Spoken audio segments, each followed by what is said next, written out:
Could it be that humans are not the only civilization on Earth? As early as 1869, geologist John Powell was conducting an expedition in the Grand Canyon of Colorado when he discovered a strange phenomenon. Although the cliff was topped with a layer of red sedimentary rock about 500 million years old, underneath was bedrock that had taken over 1 billion years to crystallize. According to geological rules, the distribution of rock layers should be stacked like the rings of a tree, recording the history of the Earth page by page. The higher the layer, the younger it is. The deeper the layer, the older it is. Suppose we start digging downward now. We would first find abandoned tools from a few years ago, then wartime weapons from decades ago. Next, we would find traces of ancient dynasties and fossils of ape men from 10,000 years ago, mammoth fossils from 50,000 years ago, and even dinosaur fossils from 100 million years ago, and so on. By that logic, between the base layer and the surface layer of the Grand Canyon cliff, there should be at least 1 billion years worth of rock layers. But here, there is nothing. So, where exactly did that missing billion years go? Since Powell could not provide any answer, he could only record this strange phenomenon and call it an unconformity. At first, people thought it was just a coincidence, but it turned out such cases are found all over the world.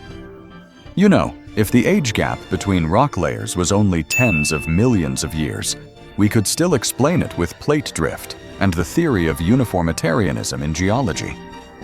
But these rock layers differ in age by hundreds of millions of years. And even more shocking, when scientists compared the ages of the layers with the evolutionary history of ancient life, they found that biological evolution seemed to stagnate during this period. In other words, although life on Earth had already appeared about 3.5 billion years ago and evolved very slowly, during this missing billion years, biological evolution made almost no progress. Until 540 million years ago, when this mysterious period ended, complex life suddenly emerged like a volcanic eruption. This was the famous Cambrian explosion of life. So, what exactly erased this billion years of history? One viewpoint suggests that during this missing billion years, the Earth was once a giant ice ball.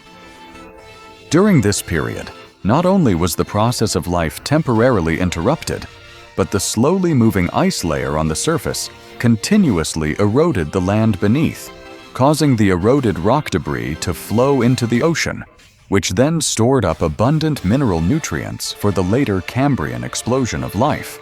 Among them, the remaining glacial till is the best evidence. However, this theory has never provided a clear answer to why the Earth became a giant ice ball and why it later warmed up again. In response, scientists proposed a bold hypothesis.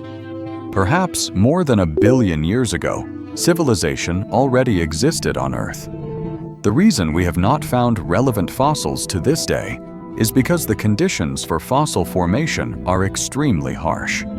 Even during the 180 million years when the dinosaur empire numbered in the trillions, we have only discovered a few thousand complete fossils. In other words, if humanity were to go extinct right now, then 1 billion years later, future civilizations might still find it extremely difficult to discover a complete human fossil.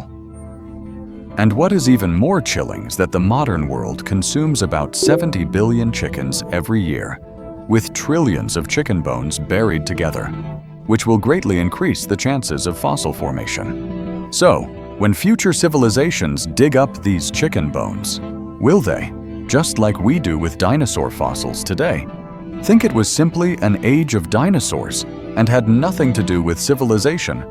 Or perhaps dinosaurs were actually just the broiler chickens eaten by prehistoric civilizations. Moreover, all of humanity's current buildings will, after hundreds of millions of years of change, completely disappear into the strata. And the only traces we can leave behind are carbon-based markers, such as microplastics and exhaust gases from oil extraction, which will not only disrupt the ratio of carbon-14 in the strata, but also alter the temperature index of the entire strata. In other words, 1 billion years from now, when someone digs into this thin layer of our time, they will exclaim, "This must be the trace of a civilization." And in 2009, paleobotanists Carlos and Jonathan indeed discovered carbon-based markers in the strata of the Cerrejón coal mine in Colombia. If this hypothesis holds true, it suggests they may have developed even better than we have, and perhaps had already left Earth to achieve interstellar travel, occasionally returning to visit us, just like the many unidentified flying objects appearing in the sky today. And perhaps they too were once just like us now, first exploring the moon, then flying toward Mars. Maybe both planets still hold their relics to this day, lying quietly deep beneath the surface, waiting for us to gradually uncover the true mysterious veil of Earth's evolutionary history.